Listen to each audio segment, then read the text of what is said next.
네, 관련 내용 사회부 백종규 기자 그리고 박성배 변호사와 함께 내용 하나씩 살펴보겠습니다. 두 분 어서 오세요. 안녕하십니까. 네, 오전 11시부터 공수처에서 대통령에 대한 조사가 진행되고 있는데 지금 상황은 어디까지 진행된 걸까요? 네, 윤석열 대통령은 지금 진술 거부권을 행사하고 있는 것으로 알려지고 있는데요. 오늘 오전 11시쯤부터 이제 조사가 시작이 됐죠. 영상 녹화 조사실에서 조사가 진행이 되고 있는데 영상 녹화는 하지 않겠다 이렇게 거부한 것으로 알려지고 있습니다. 오후 1시 한 40분부터 이제 다시 이제 2시간 30분가량 이어진 이제 오전 조사에서는 이재승 차장검사가 질문을 했는데 전혀 이제 윤 대통령은 답을 하지 않았다고 합니다. 이제 오후에는 조사가 지금 이루어지고 있는 상황인데요. 2시 40분부터인가요? 이 조사가 진행이 되고 있는데 지금도 진술 거부권을 행사하고 있는 것으로 알려지고 있는 상황입니다. 예.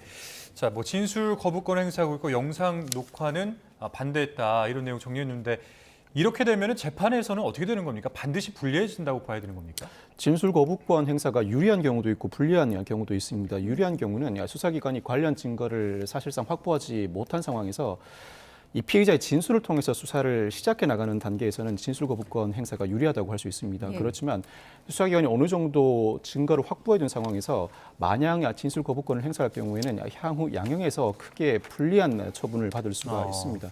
이 사안에서 윤 대통령은 어차피 구속영장 청구나 기소는 자명한 사실이므로 굳이 이 단계에서 대응할 필요는 없다고 판단한 것 같습니다.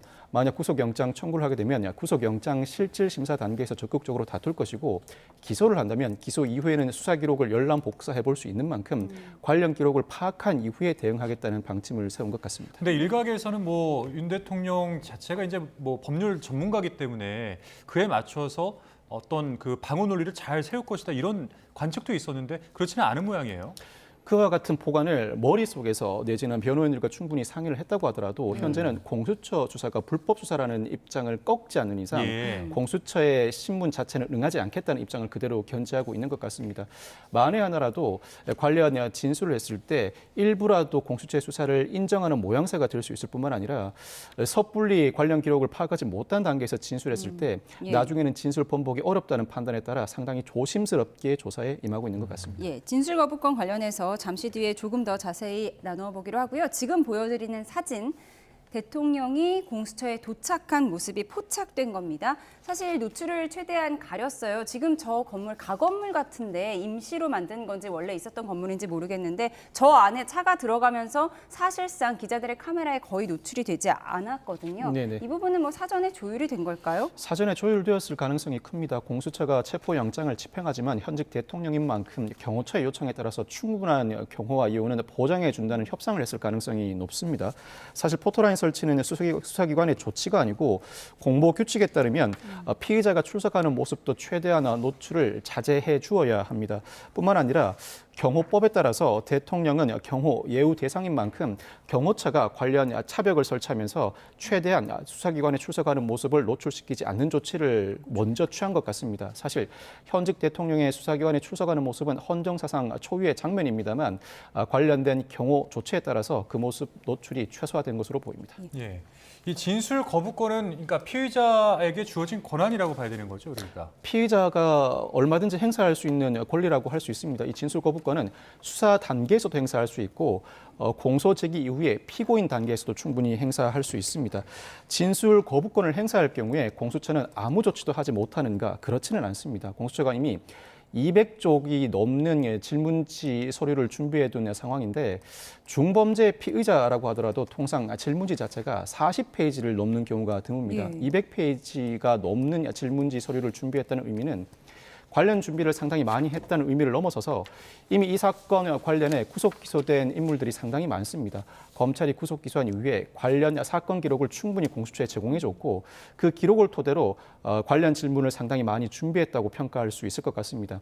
이 200여 쪽에 달하는 질문 내용 윤 대통령이 진술 거부권을 행사한다고 하더라도 모두 다 질문을 해야 합니다. 즉, 한 질문을 하고 진술 거부권을 행사한다. 한 질문을 하고 진술 거부권을 행사한다. 일일이 모두 다 기재를 해줘야 합니다. 그 200쪽에 달하는 질문지를 일단 다 검사는 읽기는 해야 되는 거네요. 그렇습니다. 진술 거부권을 행사한다고 하더라도 모든 질문에 대해서 다 진술 거부권을 행사할지 여부가 불분명할 뿐만 아니라 일단은 최초 조사 시에 피의자의 태도 자체가 향후 재판에도 상당한 영향을 미치는 만큼 공수처 검사 입장에서는 각 질문 하나하나를 모두 해야 하고 각 질문에 대해서 피의자가 진술 거부권을 모두 다 행사한다면 모든 질문에 대해서 각 진술 거부권을 행사한다는 기재를 모두 일일이 하나씩 다 기재해줘야 합니다. 예. 이 시간이 답변을 하지 않는다고 하더라도 상당 시간 소요될 것으로 얼마나 예상됩니다. 걸릴까요?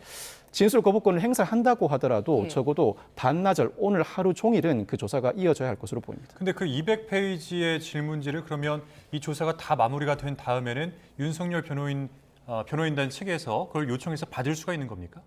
피의자 신문 조서는 피의자 측이 정보 공개를 통해 열람 복사 얼마든지 가능합니다. 그 진술 조서 자체 남겨진 진술 혹여나 그 진술하는 과정에서 제3자의 진술이 포함되어 있지 않다면 만약 제3자의 진술이 포함되어 있으면 그 부분을 가리고 정보 공개를 해주고 그렇지 않다면 이 피의자 신문 조서는 피의자 측에 요청이 있다면 얼마든지 정보 공개 청구를 통해 확보할 수 있습니다. 또 수갑을 채울지도 관심이었는데 안 채웠던 것 같아요.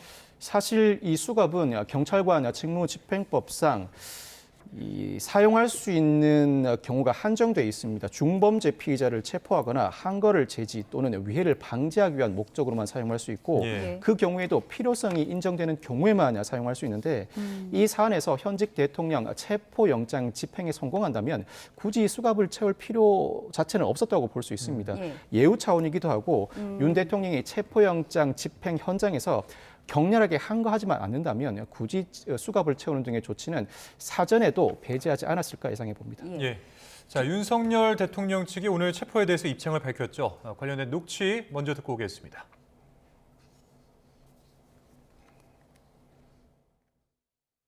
공수처의 대통령 수사가 합법이 아니라고 보면서도 출석을 결단하게 된 경위는 공수처에서 체포영장의 집행 형식을 갖추기는 했습니다마는 결국은 오늘 오전 중 대통령께서 이미 출석하겠다고 하는 결단을 해서 공수처 측과 충돌 없이 진행이 되었다는 점 말씀드립니다. 구속영장 청구 단계부터라도 공수처는 관할이 없는 서부지법이 아니라 서울중앙지방법원으로 청구를 하는 등 정당한 법 절차를 지켜줄 것을 강력히 촉구하는 바입니다.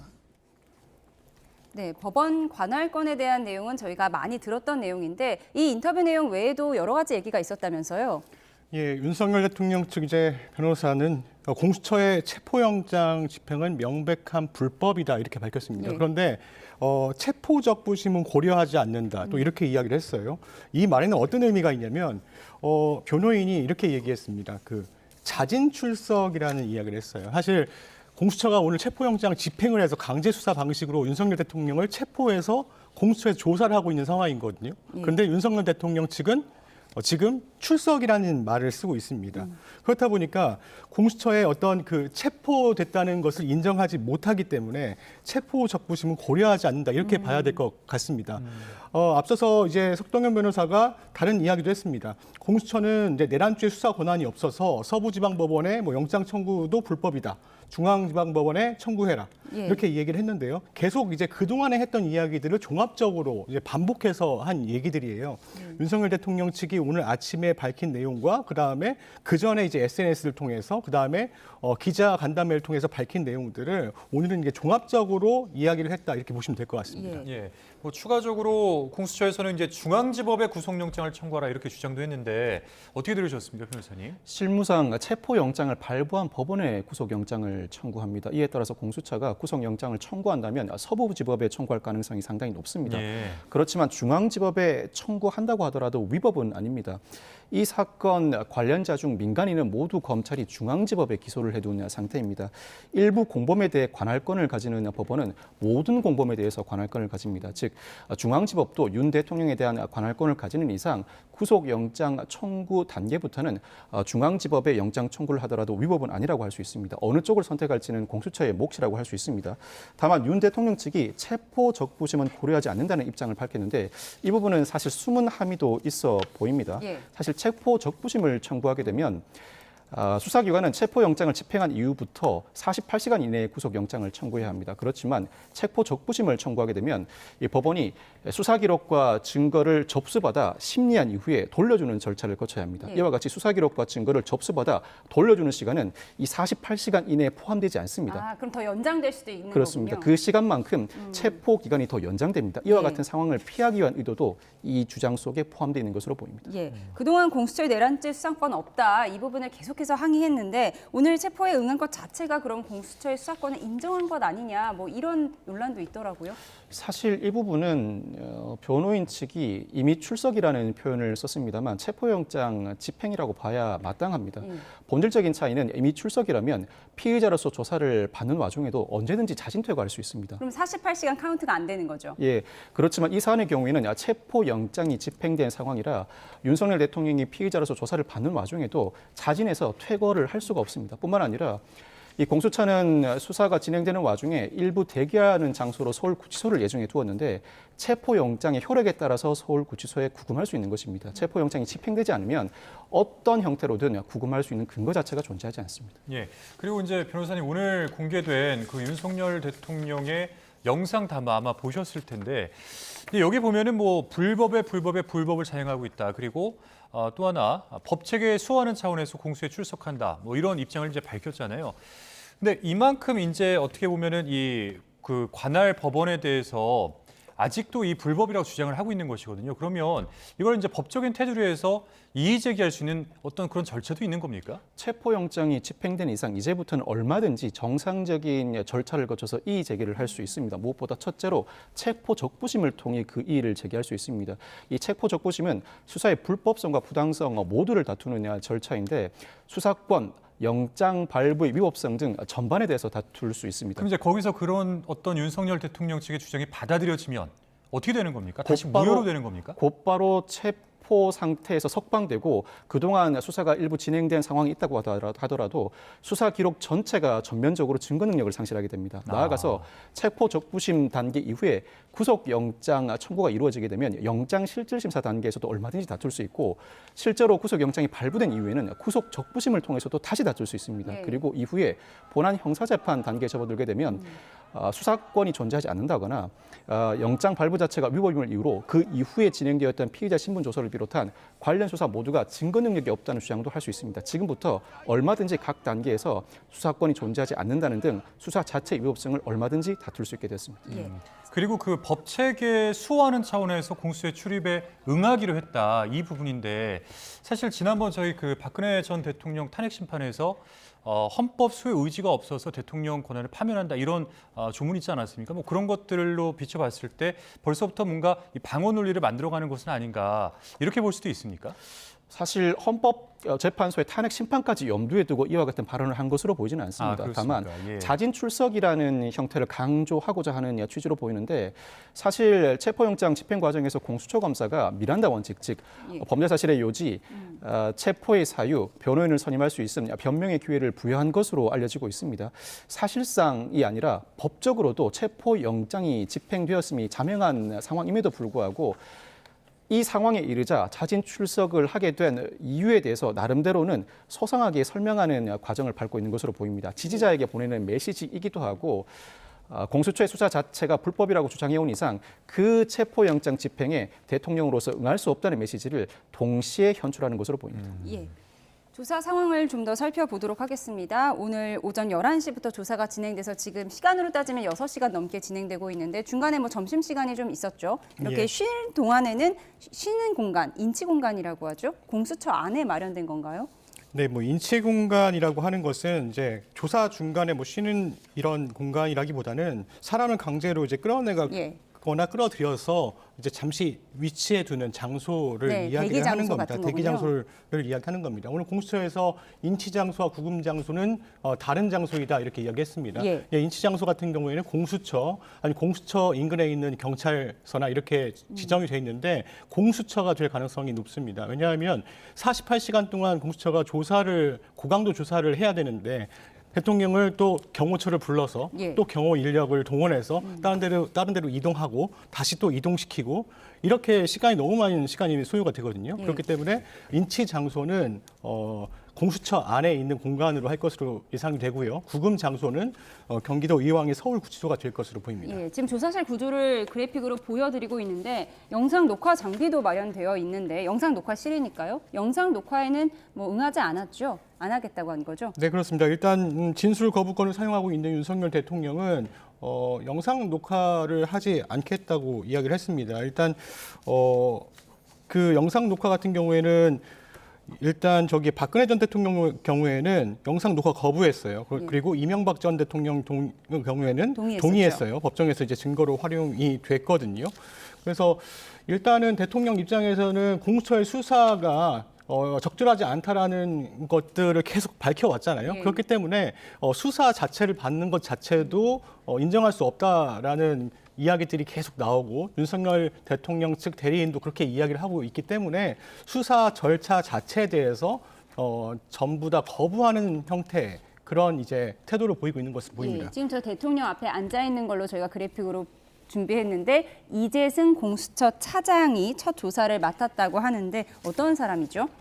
네, 오전에 이재승 공수처 차장이 직접 조사를 진행했습니다. 당초에 차정현 부장검사가 조사할 것이라는 전망이 나왔는데 현직 대통령 사건이라는 이제 사안의 중대성을 고려해서 차장이 직접 조사에 나선 것으로 보입니다.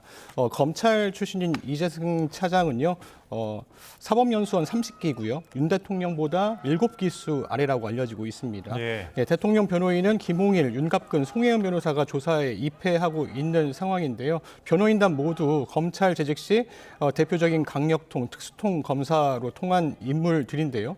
오늘 사실 현직 대통령에 대한 예우 차원에서 조사에 앞서서 오동훈 공수처장과 이제 윤 대통령과 면담이 이루어질 것이라 이런 관측도 나왔는데 공수처는 오늘 그런 자리, 티타임은 없었다 이렇게 밝히기도 했습니다. 예. 그러니까 티타임이 없었다는 거는 이 변호사님 이게 어떤 의미입니까? 보통은 티타임이 다 있습니까? 그렇지 않습니다. 일반 피의자의 경우에 티타임을 먼저 갖고 조사를 하는 경우가 흔치 않은데 사안 자체가 복잡하거나 수사기관 입장에서 피의자 설득이 필요할 때 티타임을 가지는 경우가 있긴 합니다. 그렇지만 박근혜 전 대통령이나 이명박 전 대통령 수사의 경우에는 전직 대통령 예우 차원에서 수사기관의 수장 내지는 차장급이 먼저 티타임을 가지고 수사의 방식과 방향성을 설명해 준 이후에 피의자 신문을 진행해 왔습니다. 현직 대통령인 만큼 윤석열 대통령에 대한 피의자 신문 이전에도 이와 같은 티타임이 있을 것으로 예상했습니다만 예상외로 티타임을 가지지 않았습니다. 그러니까 어떤 의미로 보면 될까요? 그러니까 예우가 좀 없었다 이제 이렇게 보면 될까요? 그와 같이 해석하기는 부적절해 보이고 그동안 이 체포영장 집행을 두고 양측의 신경전과 실랑이가 상당히 많았었습니다. 티타임을 가질 만큼 충분한 상호 협조가 이루어지지 않은 상황이라는 징표로 보이고 뿐만 아니라 질문해야 할 사항이 상당히 많습니다. 질문지 자체가 200여 쪽이 넘는 분량인 만큼 질문 사항 자체는 사실상 1000개가 넘을 것으로 보이는데 그 질문을 다 소화하기에도 시간이 벅찬 만큼 티타임 없이 곧바로 피의자 신분 조사에 돌입한 것으로 보입니다. 예, 지금 저희가 화면으로 오늘 영장 집행하는 모습을 보여드리고 있고요. 지금 저희가 강조한 부분이 차정현 공수처 수사 4부장인 것으로 보입니다. 차정현 수사 4부장도 조사에 나설 예정인데 네, 지금 조사에 참여한 검사들의 이력을 좀 설명해 주시죠.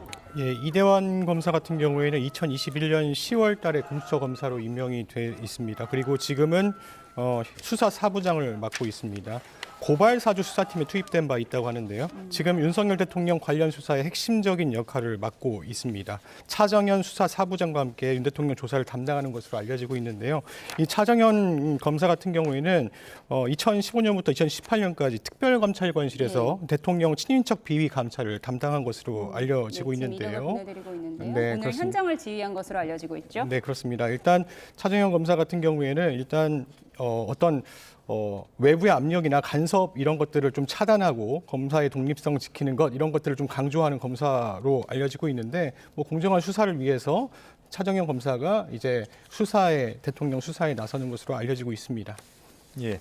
뭐 첫 조사는 이재승 차장 그리고 오후 조사는 이대환 수사 3부장 그러니까 11시에 그 조사가 시작이 됐으니까 일정 시간이 지나면은 아마 수사관이 또 바뀔 거고 그 이후에 차정현 수사 4부장도 조사에 나설 예정이다 이런 내용이었습니다. 자, 이 윤석열 대통령 측에서는 이 조사실에 누가 들어가게 되는 겁니까, 변호사님? 이 조사실에는 여러 변호인들, 즉 윤곽근 변호사를 비롯해 여러 변호인들이 교대해가면서 들어가거나 아니면 여러 변호인들이 동시에 입회할 가능성도 점쳐집니다. 상황에 따라서는 통상 1인의 변호인이 입회합니다만 2인의 변호인 입회 자체를 수사기관이 거부할 근거는 없습니다. 조사를 진행하는 과정에서 윤 대통령이 진술 거부권을 행사한다고 하더라도 상황에 따라 수사기관이 다소 강압적인 질문을 할 가능성도 있는 만큼 예. 교대 형태로라도 여러 변호인들이 동석에서는 빠지지 않을 것으로 전망됩니다. 근데 수사실이 좀 이 크기가 작지 않습니까? 통상은 작습니다. 그렇지만 공수처의 수사실은 작지 않다고 알려져 있고 영상 녹화실이 바로 옆에 비치되어 있습니다만 아마 수사를 진행하는 공간과 영상 녹화실은 충분히 넉넉한 공간을 확보하고 있는 것으로 알려져 있습니다. 특히 영상 녹화의 경우에는 참고인은 반드시 당사자가 동의해야 영상 녹화를 진행할 수 있지만 피의자는 당사자 동의 여부에 불문하고 영상 녹화를 진행할 수 있습니다. 영상 녹화를 한다는 고지만 해주면 족한데 이 사안의 경우에는 윤 대통령의 영상 녹화에 불응하자 굳이 영상 녹화를 할 필요가 없다는 판단하에 예. 공수처가 영상 녹화 없이 그대로 신문을 진행하고 있는 것으로 보입니다. 지금으로서는 그 이패 변호사가 뭐 김홍일 변호사, 윤갑근 변호사, 송혜연 변호사가 거론이 되는데 근데 이게 이제 공수처 수사 관련해서 변호인 선임계를 제출하지 않았습니까? 근데 그 선임계에서는 4명이었어요. 배보윤 변호사, 윤갑근 변호사, 송진호 변호사, 이기로 변호사. 그러니까 이제 다른 인물들이 오늘 입회를 할 수 있는 거예요. 그렇게 되면은? 현장에서 변호인 선임계를 제출하면서 입회할 수 있습니다. 그럴 수 사전에 있습니까? 지정된 추가로. 변호인이 아니면 현장에서 입회를 하기 위해 왔다는 취지를 밝히고 현장에서 변호인 선임계를 제출하면 얼마든지 입회가 가능합니다. 네, 공수처에서도 비슷한 내용을 이야기하기도 했습니다. 오늘 이제 현재까지 대통령 변호인은 4명의 선임계를 제출했다고 하고요. 예. 지금 한 명씩 돌아가면서 지금 조사에 입회해서 변호를 맡고 있다는 이야기도 공수처에서 확인해 줬습니다. 예.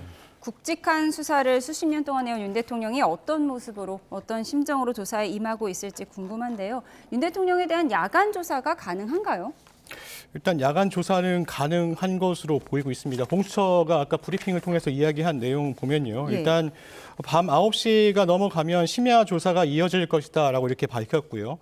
구속영장 청구 등 긴급 사유가 있다고 하면 심야 조사가 가능하다. 그래서 그런데 아직까지는 심야 조사를 할지 말지 정하지는 못했다. 예. 그래서 상황에 따라서 윤석열 대통령이 야간 조사를 받고 구치소로 이동할 가능성이 있다. 네. 이 내용까지 이제 확인이 된 겁니다. 보통은 응하지 않죠.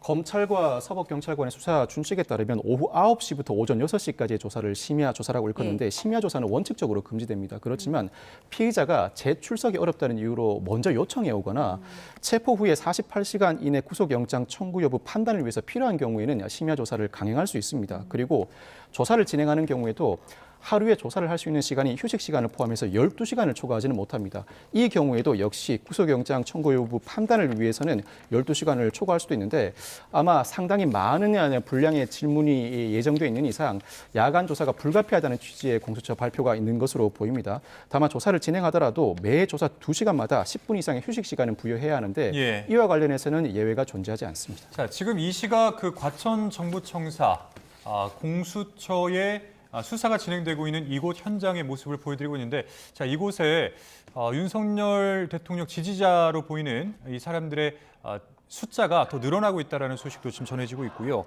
자, 그런데 변호사님, 내란죄가 성립을 하려면 국헌문란 목적이 좀 입증돼야 한다고 하는데 이게 이제 어떻게 입증이 가능한 겁니까? 그러니까 이 내란 우두머리죄로 지금 체포영장이 발부가 되지 않았습니까? 근데 유죄가 인정이 되게 되면은 사형, 무기징역 또는 무기금고, 그러니까 굉장히 무거운 죄목이에요. 네네. 근데 이것을 이제 입증하는 것도 제 생각에는 굉장히 쉽지 않은 일이 될 것 같은데 어떻게 예측하시나요? 비상계엄 선포는 오로지 대통령의 고유 권한입니다. 만약 비상계엄 선포가 범죄 목적을 위해 이용되었다면 대통령이 그 책임에서 자유롭기는 상당히 어렵습니다. 우선 조사를 시작하는 과정에서는 비상계엄 선포 경위와 요건을 확인해 볼 것이고 나아가서 국회 봉쇄와 선관위 장악 시도가 있었는지 그에 관해 지시하거나 관여한 사실이 있었는지를 전면적으로 확인해 볼 것으로 예상됩니다. 그렇지만 이 사안의 경우에는 관련자 수사가 상당히 속도감을 높여 이루어지면서 이미 구속된 9명 전체가 군사법원과 중앙지법에 기소되어 있는 상황입니다. 예. 검찰과 군검찰, 경찰로부터 피의자 신문조서뿐만 아니라 관련자 참고인 진술조서 등 각종 증거자료를 이미 공수처가 제공받은 것으로 보이는데 예. 이 사안의 경우에는 지휘부 현장 실무자의 국회 봉사와 관련된 유사 진술들이 반복되고 있고 특히 대통령으로부터 직접 국회 봉쇄를 하라는 지시를 특전사령관, 전 국정원 1차장, 수방사령관, 경찰청장이 공통적으로 진술하고 있습니다. 예. 뿐만 아니라 관련자 진술 외에도 주요 정치인 체포 대상과 관련해 메모가 현출되거나 SNS 메시지도 오간 것으로 확인되고 있고 노상원 전 정보사령관의 수첩도 발견되어 있는 상황입니다. 사안의 실체관계 규명은 상당 부분 이루어진 상황이고 이 단계에서는 윤 대통령이 어느 정도 지시하고 관여했는지 여부가 이 사건 수사의 핵심 쟁점이라고 할 수 있습니다. 기본적으로는 비상계엄 선포 자체가 대통령의 고유 권한인 만큼 책임에서 자유로울 수 없겠습니다만 충분히 확보된 근거를 바탕으로 공수처가 관여 여부를 밝혀내는 게 이 사건의 핵심이라고 할 수 있습니다. 뭐 이미 검찰과 경찰이 상당히 많은 피의자들을 입건하고 또 재판에 넘기기도 했잖아요. 이런 상황에서 윤 대통령이 오늘 계속 진술 거부권을 행사를 하면 그럼 윤 대통령 진술 확보 못하고 바로 기소하는데 별 문제가 없을까요? 진술 거부권을 행사한다고 하더라도 사실상 기소는 불가피합니다. 관련자들이 윤 대통령의 개입 정황을 상당히 폭넓으면서도 공통적으로 진술하고 있는 이상 기소는 불가피하고 진술 거부권을 행사한다면 다시 한번 구속영장이 발부된 이후에 피의자 신문을 진행해 볼 것 같습니다. 공수처가 20일간 최장 구속할 수 있는데 구속영장 발부를 전제로 합니다. 다만 20일간 구속할 수 있다고 하더라도 이 사건 기소를 위해서는 검찰의 사건을 송부해야 합니다. 그렇지만 예. 검사도 기소를 위해서는 수사 기록을 확인할 수 있을 만한 충분한 시간이 확보되어야 합니다. 결국 다른 사람들의 공소장 내용이 참고로 돼서 진행이 되겠네요. 그렇습니다.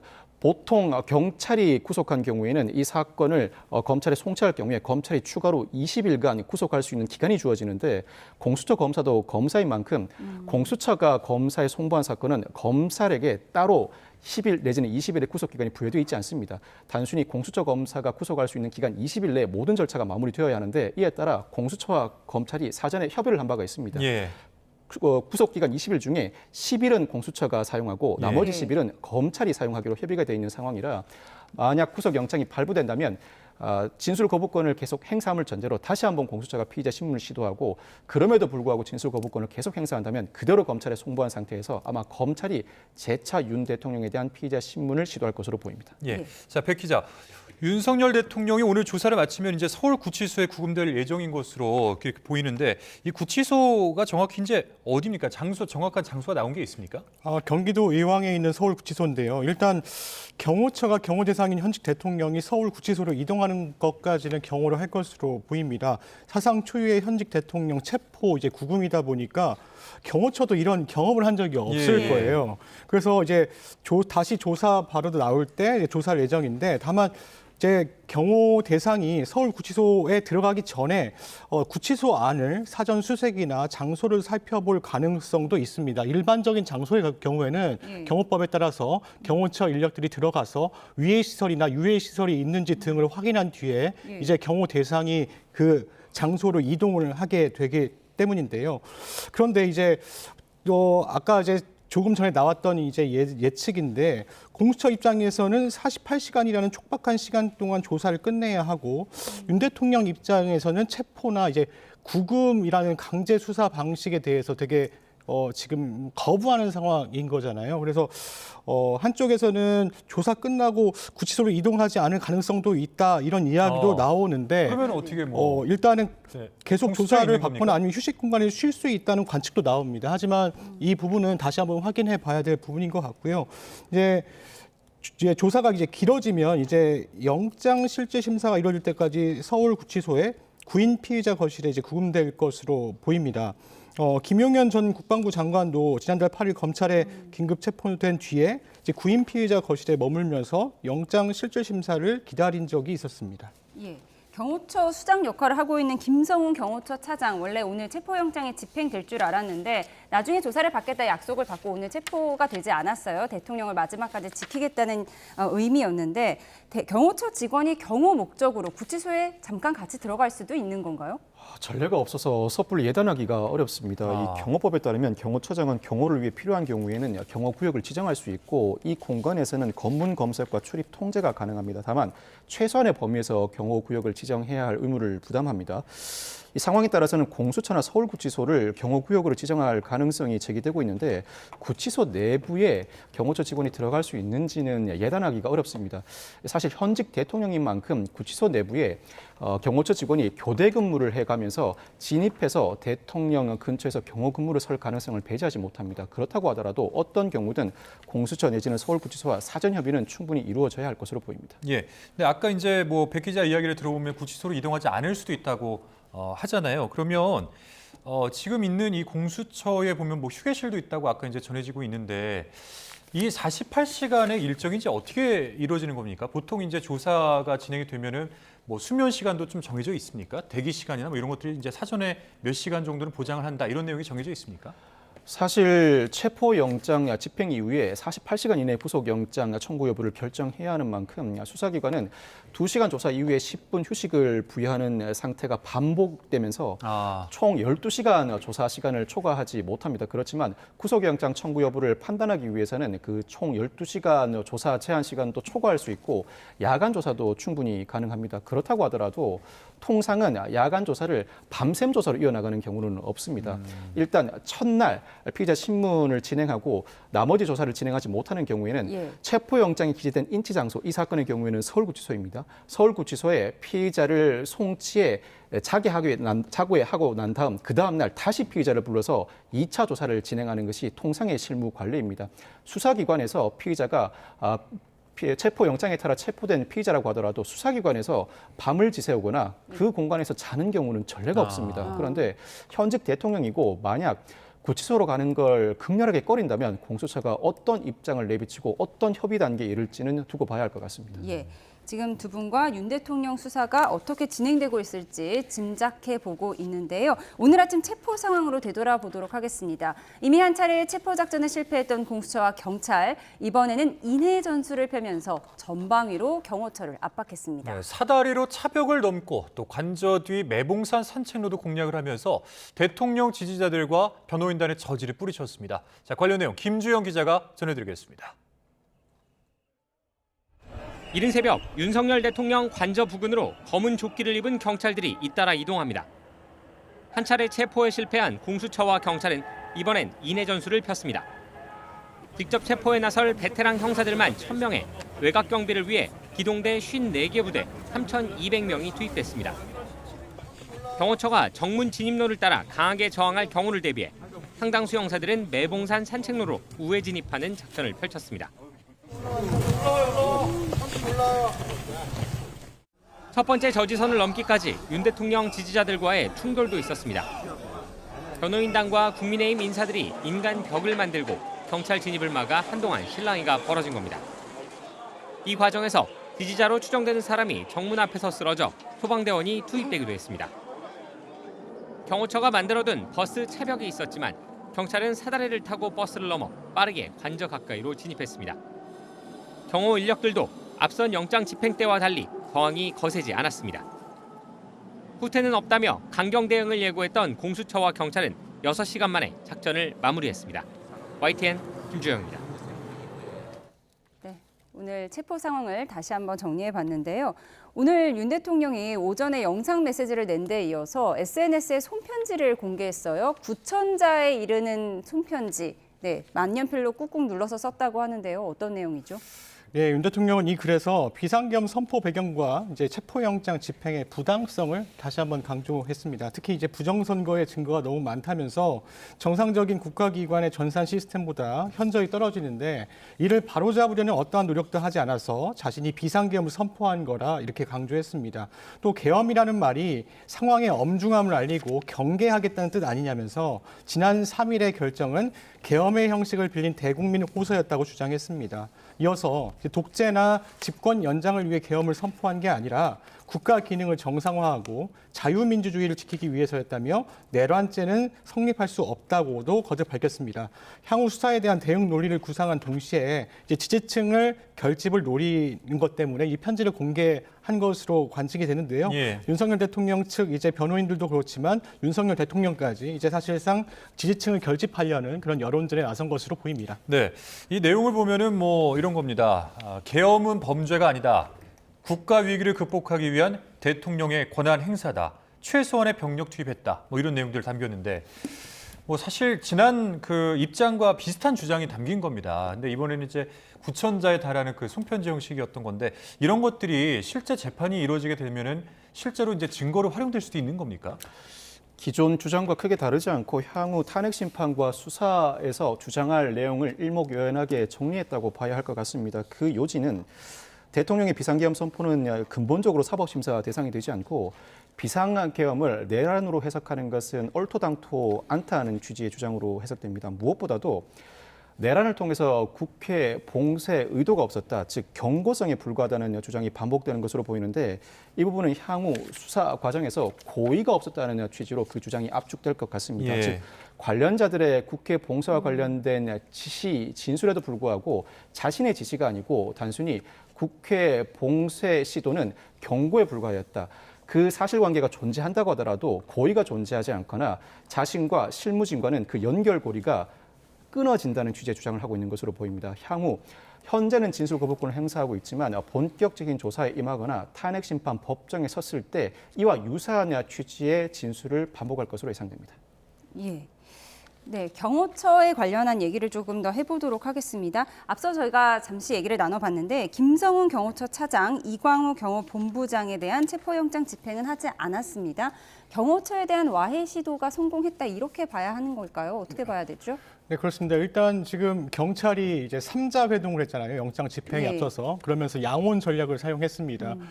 지휘부에 대해서는 불법 행동에 대해서 엄격하게 처벌하겠다. 그렇지만 지휘부의 불법 어떤 지휘나 이런 것들을 지키지 않으면 선처하겠다. 이런 양혼 전략을 사용했단 말이에요.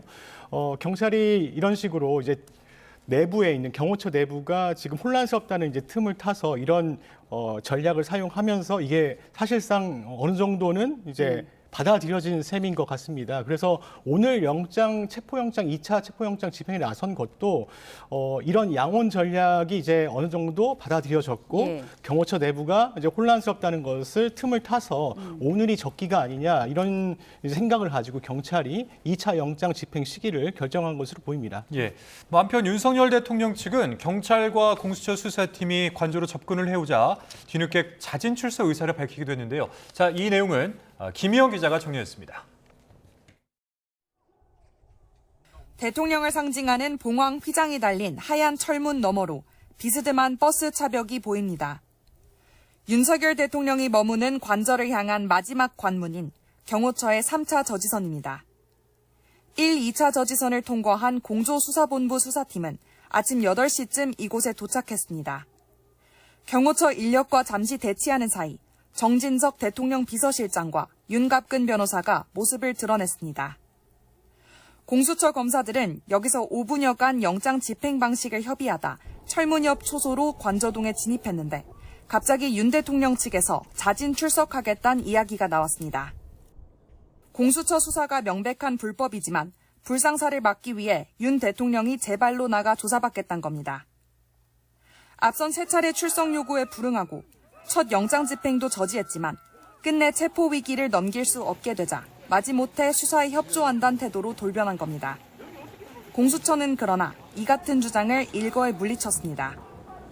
체포영장이 발부된 상황에서 피의자가 자진 출석한 경우를 본 적이 없다며 영장 집행이 목표이자 목적이라고 못 박았습니다. 결국 2시간 20분 넘는 줄다리기 끝에 윤 대통령은 체포돼 공수처로 이송됐습니다. 헌정사 초유의 현직 대통령 체포란 수모만큼은 피하려고 뒤늦게 자진 출석 카드까지 꺼냈지만 무위에 그쳤습니다. YTN 김희영입니다. 네. 리포트 내용을 보면 결국 자진 출석이냐 체포에 응하는 형태냐 이걸 가지고 협의하는 데 시간이 오래 걸린 거죠. 그렇습니다. 그럼에도 불구하고 체포영장 집행 이미 자명합니다.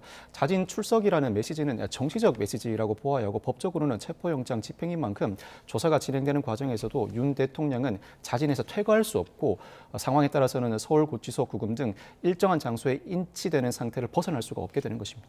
예, 그러니까 법적으로는 어떤 해석이 갈리기 때문에 윤석열 대통령 측에서는 자진 출석을 하겠다 이렇게 주장을 했을까요? 사실 이 부분은 해석의 여지가 거의 없다시피 합니다. 수사기관이 체포영장을 발부받아 놓고 영장 집행을 포기하는 경우는 전례가 없습니다.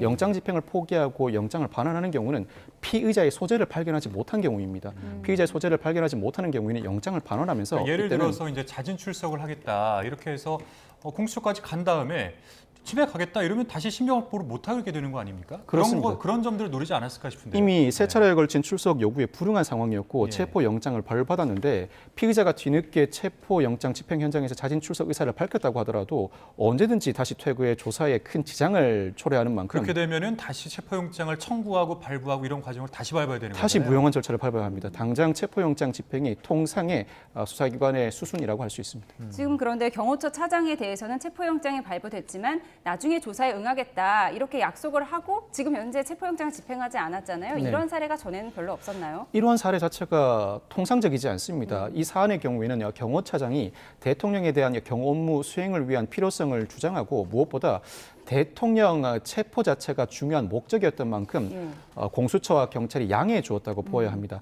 이후에도 자진 출석의 형태를 띈다고 하더라도 이때도 경호차장에 대해서도 그대로 체포영장을 집행할 가능성이 여전히 높습니다. 예. 자, 백 기자, 오늘 체포 과정도 한번 살펴보겠습니다. 1차 집행 때보다는 뭐 저항이 생각보다는 굉장히 없지 않았나라는 생각이 좀 드는데 이게 이제 혹시 취재된 내용이 있습니까? 관련해서? 윤 대통령 체포영장 2차 집행은 7시간여 만에 이제 마무리가 됐는데요. 물리적 충돌 등 불상사까지 거론되는 상태였는데, 그리고 이제 경찰이 최대 2박 3일 장기전을 준비했었잖아요. 그런데 사실상 절차가 비교적 순조롭게 신속하게 끝난 것 같은 상황입니다. 우려했던 충돌이나 이제 극렬 저항 등 돌발 사태는 없었던 것으로 보이는데요. 다만 관저 앞에서 윤 대통령 변호인단과 국민의힘 의원 수십 명에게 가로막혀서 일부 시간이 지체된 것들이 있었습니다. 그리고 1차, 2차, 3차 저지선, 지금 보이는 화면이 1차 저지선인데요. 사다리를 통해서 올라가네요. 공수처 인력과 경찰 인력이 1차 저지선을 넘기 위해서 저기 사다리를 타고 이제 이동을 했어요. 그리고 2차 저지선이 차벽이 있었습니다. 버스로 막혀 있는 차벽이 있었는데 그것도 이제 한쪽으로 이제 우회할 수 있는 통로가 있어서 그쪽으로 이제 통로로 이제 우회해서 경찰과 공수처 인력들이 들어갔고요. 차벽이 아니라 주차해 놓은 거다 이런 얘기도 나오더라고요.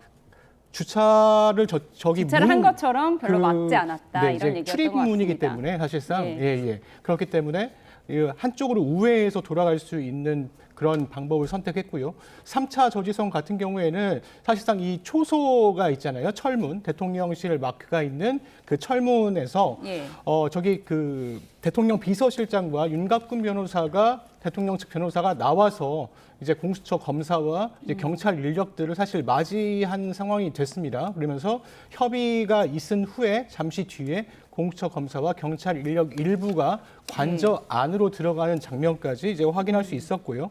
그리고 이제 공수처 검사가 관저 안으로 들어가서 이제 출석이냐 자진 출석이냐 이제 체포영장 집행이냐 이 부분을 두고 계속 협의를 거친 뒤에 2시간 만에 이제 협의가 이제 마무리됐는데 이게 사실 체포영장 집행이냐 아까 말씀하신 대로 뭐 자진 출석이냐 아직도 의견이 갈리고 있는 상황입니다. 하지만 경찰과 공수처의 이제 영장 집행에 이제 대통령이 이제 응하기로 해서 공수처로 이동하게 된 그런 상황입니다. 네, 자 변호사님 마지막 질문이 될 것 같은데 이제 조사가 시작이 됐습니다. 이제 48시간 동안 공수처는 뭐 검찰이 이첩을 하겠지만은 구속영장을 발부하든 석방을 하든 이런 어떤 결단을 해야 되는데 그 이후의 절차들 한번 설명을 해주시면 좋을 것 같아요. 예를 들면은 뭐 구속적부심이라든지 영장실질심사라든지 이런 어떤 절차들을 한번 정리를 해주시면 좋을 것 같습니다. 오늘 오전 10시 30분에 체포영장이 집행되었습니다. 산술적으로는 48시간 이내에 구속영장을 청구해야 하지만 48시간 임박해서 구속영장 청구를 하는 경우는 드뭅니다. 통상 36시간 이내에 구속영장 청구 여부를 결정하는 만큼 내일 늦은 오후에는 구속영장 청구 여부가 결정될 것으로 보입니다. 구속영장을 청구하게 되면 영장 실질 심사가 열리게 되는데 이 자리에서는 윤 대통령 측이 적극적으로 항변에 나설 가능성이 높습니다. 만약 구속영장이 기각된다면 그대로 석방되는 것이고 예. 발부된다면 최장 20일간 공수처가 수사를 진행할 수 있는데 구속영장 발부 이후에는 통상 영장 발부 이전에 진술 거부권을 행사하거나 부인하던 피의자가 심경의 변화를 일으키고 인정하는 경우도 상당히 많습니다. 공수처가 윤 대통령을 다시 불러서 피의자 신문을 진행할 것이고 관련된 참고인 조사도 병행해서 진행할 것으로 보입니다. 그리고 검찰과 협의에 따라 열흘이 경과하기 전에 사건 기소를 위해 검찰에 사건을 송부할 것으로 보이고 사건을 넘겨받은 검사도 기소를 위한 준비 과정으로서 윤 대통령에 대한 피의자 신문과 관련 참고인 진술을 속도감 있게 진행할 것으로 보입니다. 예. 잘 들었습니다. 윤 대통령 조사 관련 속보는 들어오는 대로 전해드리도록 하겠습니다. 지금까지 사회부 백종규 기자, 박성배 변호사와 짚어봤습니다. 두 분 고맙습니다. 고맙습니다. 감사합니다. 네.